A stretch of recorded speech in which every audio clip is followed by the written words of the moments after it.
చెల్లెలికి కానీ గురువు గారికి కానీ చాలా గొప్ప విద్వాంసులకు కానీ ఇంట ఏదైనా మహోత్సవం జరిగినప్పుడు కానీ వెండిని ఇవ్వకూడదు. వెండి ఇస్తే పితృదేవతలు సంతోషిస్తారు, బంగారం ఇస్తే పరమేశ్వరుడు సంతోషిస్తాడు. ఎప్పుడూ కూడా బంగారమే ఇవ్వాలి. ఓ తునక ఇవ్వండి, లేకపోతే హిరణ్యమునకు ప్రత్యామ్నాయముగా ఓ రూపాయి కాసు పెట్టి ఇవ్వండి, తప్పు లేదు.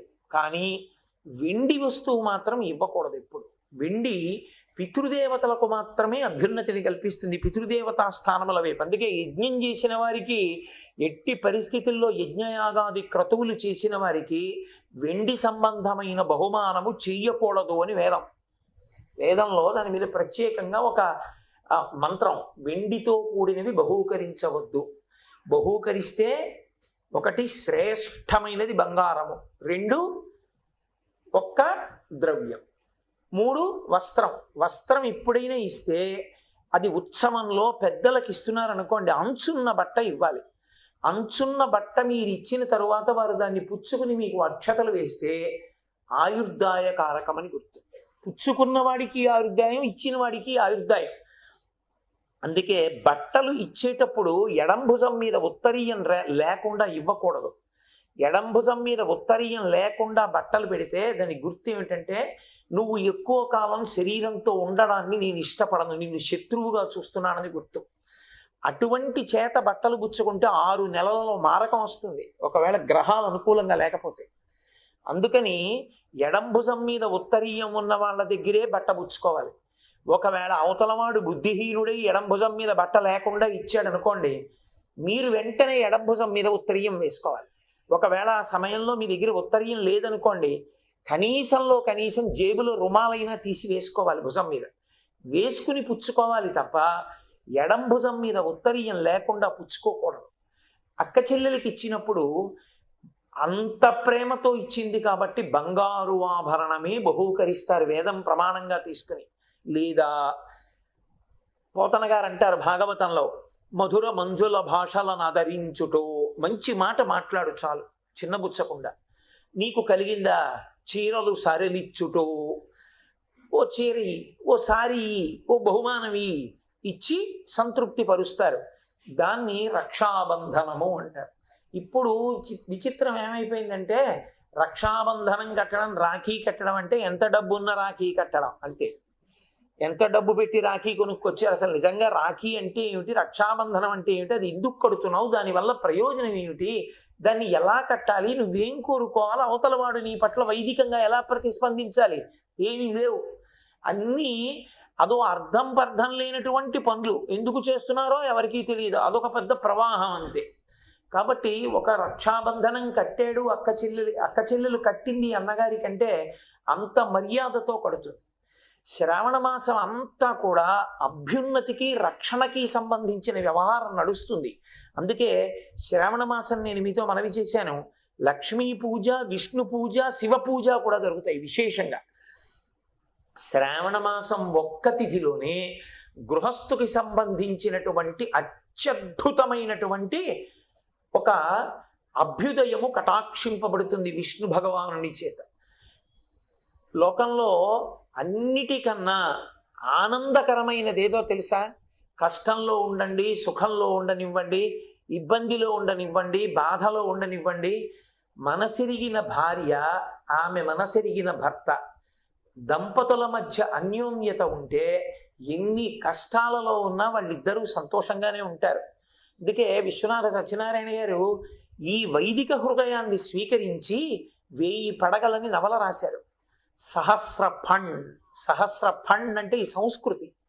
ఈ సంస్కృతిని 1000 పడగలు అని రాస్తూ అందులో ఒక మరచెంబు గురించి, ఒక భార్యాభర్తలు ఇద్దరు మాట్లాడుకుంటారు, రాత్రి మాట్లాడుకుని పడుకుంటారు. ఆ మరచెంబు గురించి దెబ్బలాడుకుని, మరచెంబుని అడ్డుపెట్టి దాంపత్యంలో ఉండేటటువంటి మాధుర్యాన్ని చూపించారు విశ్వనాథ సత్యనారాయణ గారు.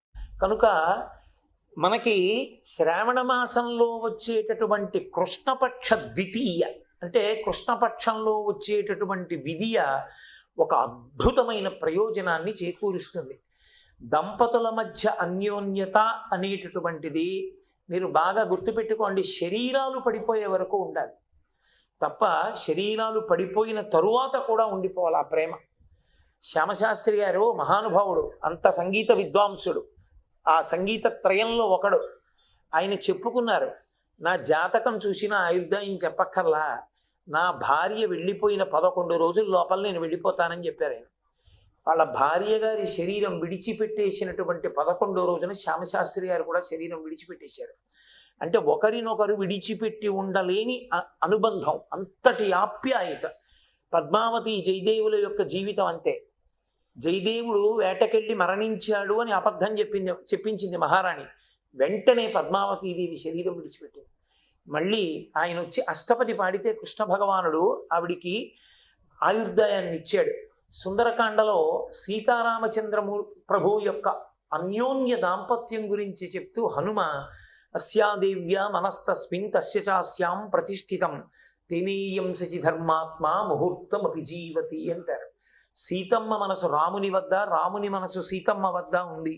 లేకపోతే వీళ్ళిద్దరూ బ్రతికి ఉండరు, ఒకరినొకరు విడిచిపెట్టి. వాళ్ళిద్దరి ఆదర్శ దాంపత్యం అటువంటిది అంటారు. అందుకే లోకమునందు గృహస్థాశ్రమమునందు ఉండి కూడా బుద్ధిహీనుడెవరు అని అడిగితే, తన కూతురు పెళ్లి చేసేటప్పుడు, తన కొడుకు పెళ్లి చేసేటప్పుడు శుభలేఖ మీద సీతారాముల బొమ్మ వెయ్యినవాడు. ఈ మాట నేను చెప్పట్లేదు. నడిచే దైవమని పేర్గాంచినటువంటి కంచికామకోటి పీఠాధిపతులు, అపర శంకర భగవత్పాదులు, అపర శివావతారులు వారన్నమాట. సీతారామచంద్ర ప్రభు యొక్క స్పర్శ లేని శుభలేఖ వెయ్యనే కూడదు. ఆదర్శ దాంపత్యం అంటే సీతారాములే. అంతటి గొప్ప అవతారం ఆ సీతారాముల అవతారం. అది అన్యోన్యత అంటే, అది ఆదర్శ దాంపత్యం అంటే. అందుకే శ్రావణ మాసంలో కృష్ణపక్షంలో వచ్చేటటువంటి విధియ తిథి చాలా చాలా గొప్పది. అటువంటి పరిపూర్ణమైన ప్రేమ ఇద్దరి మధ్య అంకురించి మూడవ వ్యక్తి వాళ్ళ మధ్యలోకి ప్రవేశించకుండా ఉండాలంటే, ప్రతి సంవత్సరం గృహస్థాశ్రమంలో ఉండేటటువంటి దంపతులు శ్రావణ మాస కృష్ణపక్షంలో వచ్చేటటువంటి విధియ నాడు ఒక వ్రతం చేస్తారు. దాన్ని అశూన్య శయన వ్రతము అని పిలుస్తారు. అశూన్య శయనము అంటే ఆ రోజు ఉపవాసం ఉండి ఇంట్లో శ్రీ మహావిష్ణువుని లక్ష్మీదేవితో కలిపి తులసి దళాలతో అర్చన చేసి అమ్మవారికి పసుపు కుంకాలు సమర్పిస్తారు. పగటి పూట ఉపవాసం చేసి సాయంకాలం దేవాలయానికి వస్తారు. చీకటి పడిన తర్వాత, చంద్రోదయం అయిన తర్వాత కృష్ణ భగవానుడి దేవాలయంలో కూర్చుని ప్రత్యేకంగా ఒక స్తోత్రం చేస్తారు. విష్ణు దేవాలయమునందు చేస్తారు ఆ స్తోత్రం. ఆ స్తోత్రం చేసి పళ్ళు తీసుకొస్తారు. తీసుకొచ్చి నైవేద్యం పెట్టించి ఆ ప్రసాదం తీసుకుంటారు. ఆ రాత్రి ఆ పళ్ళు తిని పడుకుంటారు. పడుకుని మరునాడు పొద్దున్న ఇద్దరూ మళ్ళీ భగవంతుడికి నివేదన చేసుకుని భోజనం చేస్తారు. అలా ఎవరు ఉంటారో వారికి జన్మ జన్మాంతరముల యందు కూడా అనుకూలమైన దాంపత్యము సిద్ధిస్తుందని, ఎక్కడైనా దంపతుల మధ్య కొంచెం కలహాలు వస్తున్నాయి అనుకుంటే, ఆ పాపము ఎప్పుడో కిందటి జన్మలలో చేసింది ఇప్పుడు కట్టి కుడిపి వాళ్ళ మధ్య అభిప్రాయ భేదాలు వస్తున్నాయేమోనని అనుమానం ఉంటే, పుట్టింటి వారో అత్తింటి వారో తప్పకుండా శ్రావణ మాస కృష్ణపక్ష విధియ నాడు ఆ వ్రతం చేయించాలి. ఆ వ్రతం ఏం పెద్ద విశేషం కాదు. పగలు ఉపవాసం ఉండడం, పొద్దున్న మీ ఇంట్లో ఆరాధన చేయడం, సాయంకాలం కృష్ణాలయానికి రావడం, కృష్ణాలయంలో స్వామికి పళ్ళు సమర్పించడం, చంద్రోదయం అయిన తర్వాత లేచి చక్కగా స్తోత్రం చదువుకోవడం.